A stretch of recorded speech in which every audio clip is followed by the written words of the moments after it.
I was sitting alone with a microwave dinner on Easter Sunday when I saw my sister-in-law's Instagram story. My whole family was there, laughing, celebrating, without me. I stared at my phone like it had just slapped me across the face. There they were, my mom, my dad, my brother Alex, even my aunt and her annoying little dog, all gathered around the dining table. It was decorated with pastel flowers, a honey-glazed ham, and that stupid bunny cake Mom makes every year. I wasn't in a single frame. And the worst part? I had asked. Just 3 days earlier, I called my parents, like I always do before the holidays. Are we doing anything for Easter this year? I asked, already bracing myself. My mom's voice came through the speaker, calm and casual. No, sweetie. Everyone's going off in different directions this year. Alex and Kim are taking the kids skiing. Your aunt has something in Napa. We'll probably just order in and watch a movie. I believed her. Of course I did. Why wouldn't I? I put my phone down and just sat there, frozen. My dinner, a plastic tray of turkey, mashed potatoes, and something pretending to be cranberry sauce, was going cold in my lap. That was the moment I realized something that had been quietly building inside me for years. I didn't just not matter to them. I was never really part of the family. They used me. They used my money, my time, my patience, but never saw me as one of them.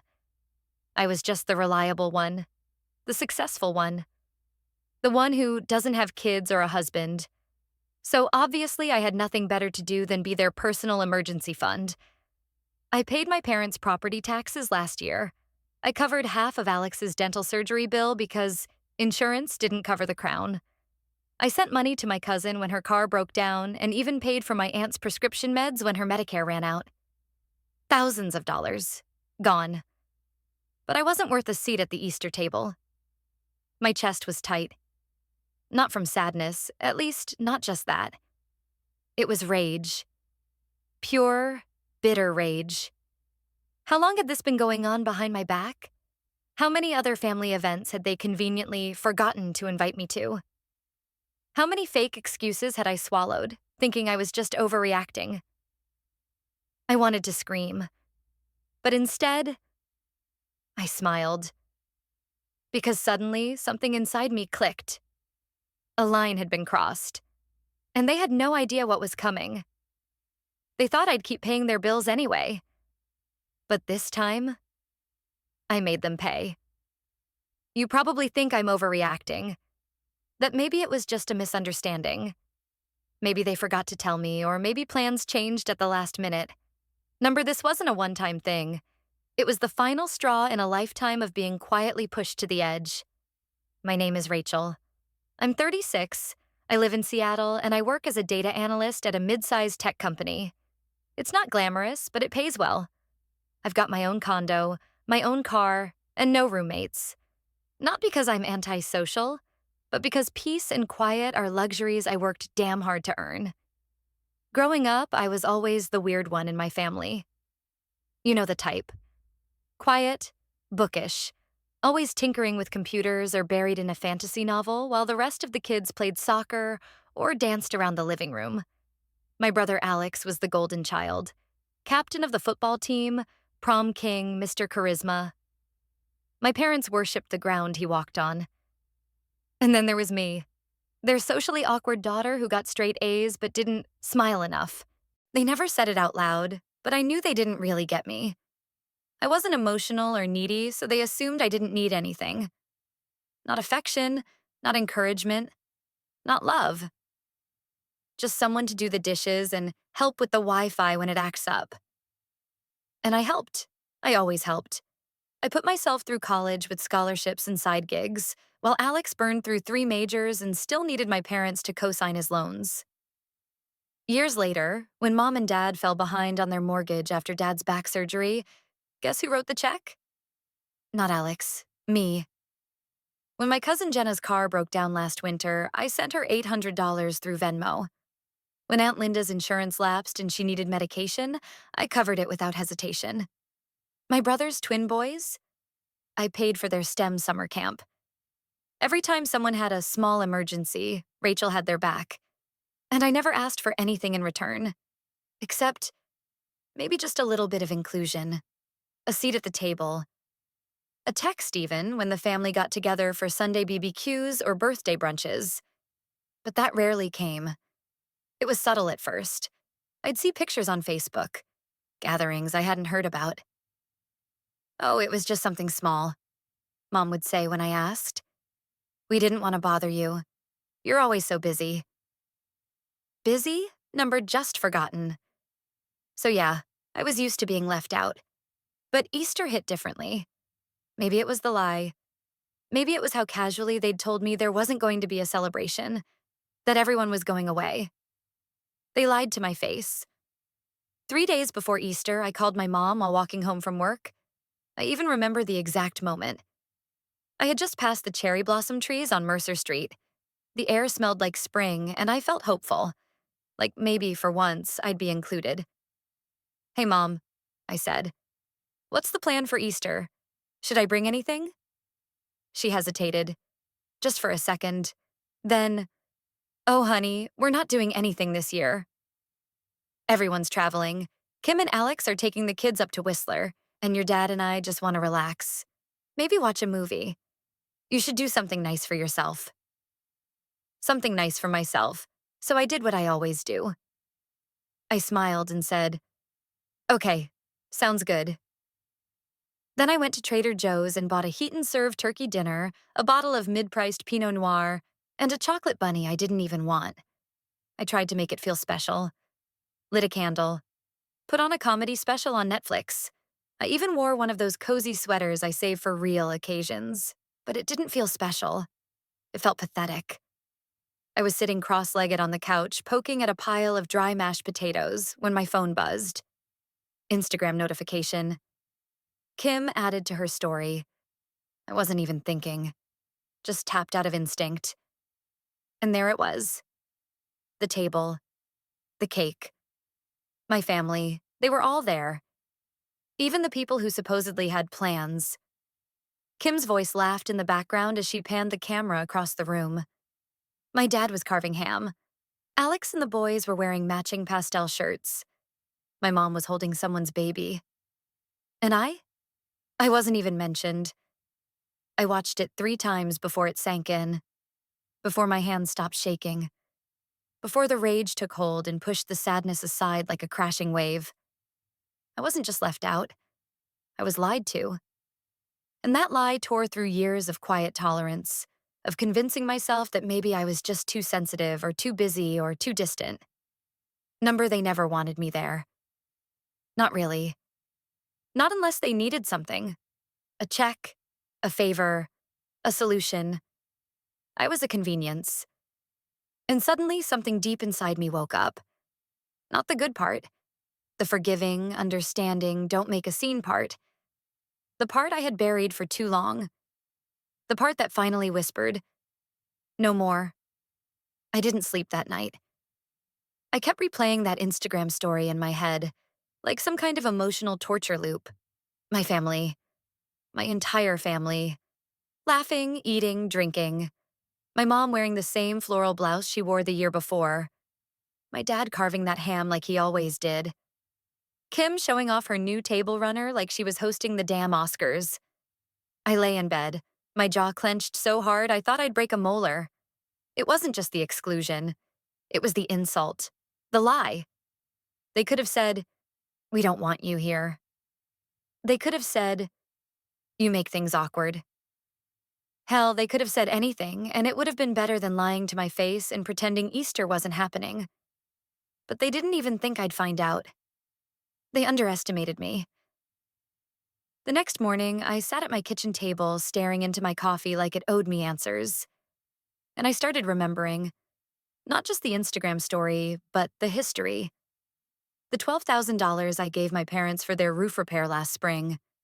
The $4,500 I wired Aunt Linda when she had to get surgery and didn't want to tell her kids. The $6,000 I transferred to Alex when his oldest needed urgent help with college fees, even though that urgency somehow turned into a new laptop and spring break trip to Miami. Every time I gave, they said the same thing. Thank God for Rachel.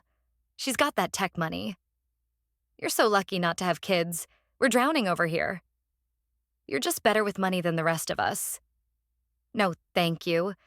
No appreciation, just expectations.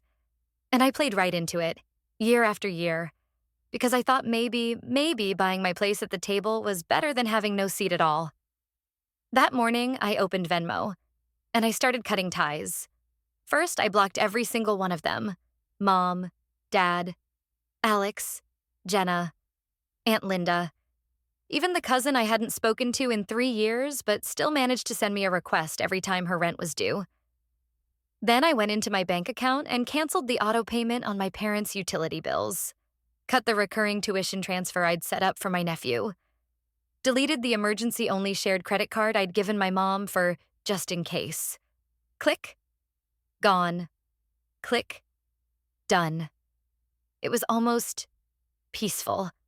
I didn't tell anyone. I didn't send a dramatic email or make a big announcement. I didn't post a story or write a ranty caption. I just went silent. I let the absence of money speak louder than words. And for 2 whole days, it was blissfully quiet. Until the silence cracked. The first call came from Mom. I ignored it. Then Alex, then Kim, then Mom again, then Aunt Linda. I let the calls pile up while I drank chamomile tea and sorted through my inbox. The anxiety I used to feel, like I'd be letting them down, was gone, replaced by something new, something sharp: resolve. By day 3, the texts started getting aggressive. Mom: Rachel, did you change something with the utilities? The gas bill bounced. Alex: Hey, I need you to resend the tuition transfer. It didn't go through and we already told the school. Jenna, the cousin: You good? Rent's due and I haven't seen the usual. Aunt Linda: You're not mad about something, are you? You know we count on you. The best one, though, came from Kim. Kim: I don't know what kind of point you're trying to prove, but it's not cute. You're making this weird for everyone. This is why we didn't want your cold energy at Easter. I read that one twice. Then 3 times. Cold energy. That's what they called it. My awkwardness, my introversion, my presence. I made the room uncomfortable, so they erased me from it entirely. And now, I was the problem? I didn't respond, but I smiled. Because for once, I wasn't going to explain myself. I wasn't going to beg to be included, or worse, feel guilty for finally drawing a boundary. They wanted me quiet, useful, and invisible. But now I was quiet and unavailable. That distinction? It shook them. Over the next few days, the guilt trips morphed into passive-aggressive jabs, then outright emotional manipulation. Mom: Your father's blood pressure spiked. This stress isn't good for him. Convenient timing. Alex: I get it. You're trying to teach us a lesson, but real families don't act like this. Oh, now we're talking about real families? Where was this real family when I ate microwave turkey alone on Easter? I started journaling, not because I'm some Zen spiritual guru, but because I needed to make sense of the firestorm I'd unleashed. I didn't realize how deep the wounds went until I saw it all on paper. I had spent decades trying to earn love. Now I was finally letting go of the idea that I needed to. And with every message I ignored, every passive-aggressive comment I refused to entertain, I felt lighter. I didn't have a plan for what came next. But I knew one thing for sure. They would never own me again. Not with guilt, not with need, and definitely not with fake family holidays. For 2 whole days, I said nothing. No replies, no explanations. Just silence. I worked, walked to the market, watered my plants. I made dinner for one. And while the rest of them spiraled, wondering what was going on, I lived in a strange bubble of calm. Until day 3. That's when the floodgates opened. First, a voicemail from Mom. Rachel, sweetie, something's wrong with the gas bill. We didn't get the auto payment this month. Can you check on that? Then came Alex, always straight to the point, and never, ever polite. Are you serious? What the hell are you doing? We planned those payments. You can't just cut them off like that. Aunt Linda's call came shortly after. No. Hi. No. How are you? Just, I raised you better than this. After everything I did for you, this is how you repay me? The one that hit hardest was the Instagram DM from my nephew. Not even a message. Just a comment under a random meme I'd shared. Thanks for ruining my semester, Aunt Rach. No punctuation. Just accusation. Like I was the villain in his college drama. And still, I said nothing. I read every word. Let it settle like ash over my skin. And didn't lift a finger to wipe it off, because I had nothing left to say. I wasn't angry anymore. Not even hurt, really. Just done. And then, of course, came Kim, because there's always a Kim. Her message wasn't a question or a plea. It was an attack. You were never really part of this family anyway. You always made us feel like charity cases. We just didn't want your cold energy at Easter. I stared at the screen for a long time. That one didn't sting. It clarified. I could almost hear her voice in my head, that smug, brittle tone she used when pretending to be polite in front of company. That passive-aggressive sweetness that always made me feel like an outsider in my own bloodline. I took a deep breath, stood up from my desk, and went to my printer. Printed the message in bold black ink. Then I slid it into an envelope. No letter, no reply, just the message. On the front, in sharp, deliberate handwriting, I wrote, "Family, huh?" I sealed it, pressed the flap down, and left it on my nightstand. Not to send, just to own the moment. Because here's the thing I realized in that quiet storm. They never loved me. Not really. Not the way family is supposed to. They loved what I gave them. They loved that I made life easier. That I picked up the pieces. That I paid for the things they couldn't or wouldn't afford. That I was always available, always reliable, always there when it mattered. To them. But me, the person, the daughter, the sister, the aunt, that woman had never mattered. Not enough to include, not enough to protect, certainly not enough to respect. I wasn't their family. I was their financial plan. A walking, talking, emotionally repressed ATM with a smile and a, "Sure, I can help." That message from Kim, it wasn't an insult. It was the truth finally slipping out after years of polite lies. You were never part of this family anyway. They didn't even realize what they were confessing, because they never saw me as family, just a safety net, a backup plan, an inconvenience who paid to feel needed, and I let them. That's what gutted me. Not that they lied, but that for so long I agreed to the terms. I gave and gave and gave, just to be tolerated. That message in the envelope? That was my closure. I didn't need their apologies anymore, or explanations, or fake unity. I saw it now. The whole game. They used guilt like currency, weaponized obligation, played the "but we're family" card every time it was time to collect. But when it was time to include me? Silence. When it was time to make space at the table?